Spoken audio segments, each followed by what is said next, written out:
নাম শুনলে অনেকেই হয়তো গুরুত্ব দেবে না, কিন্তু একবার খেলে মত বদলে যেতে পারে। চেনা ছন্দেই শুরু হলো আজকের সকাল। আজ কারিপাতায় থাকছে অল্প উপকরণে দুটো খুব সহজ পদ। মা শুষ্নী শাক বেছে ধুয়ে নিল। শাক খেতে খুব একটা ভালো না বাসলেও এই শাক আমার অত্যন্ত প্রিয়। তোমাদের কার কার আমার মতো এই শাক ভালো লাগে কমেন্টে জানিও কিন্তু।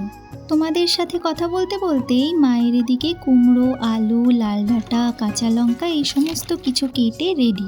আর দেখলাম সর্ষে বাটা করলো। রান্না পর্বের শুরুতেই কড়াইয়ে তেল গরম করে তাতে দেওয়া হলো রসুন আর শুকনো লঙ্কা। গন্ধটা ছড়িয়ে পড়তেই মা দিয়ে দিল শুষ্নী শাক।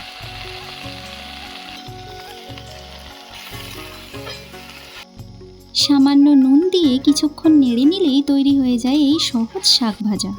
মায়ের রান্নাঘরের ভেতরে থাকা এই গল্পগুলোকে বাঁচানোর চেষ্টাই আমার এই চ্যানেল। ভালো লাগলে সাবস্ক্রাইব করে পাশে থাকবেন কিন্তু। এইবারে লাল ডাঁটার রান্না। তেলে সর্ষে আর শুকনো লঙ্কার ফোড়ন দিয়ে সব সবজিগুলো দিয়ে দেওয়া হলো, সঙ্গে হলুদ আর স্বাদ মতো নুন। এরপরে সর্ষে বাটা, সামান্য লঙ্কার গুঁড়ো আর অল্প একটু জল দিয়ে দিলাম।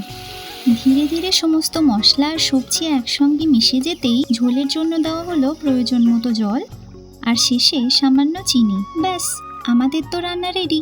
তোমরাও ঝটপট বানিয়ে ফেলো আর বাড়ির সবাই মিলে এনজয় করো। আর কেমন লাগলো জানিয়ে যেও। আজ আসি।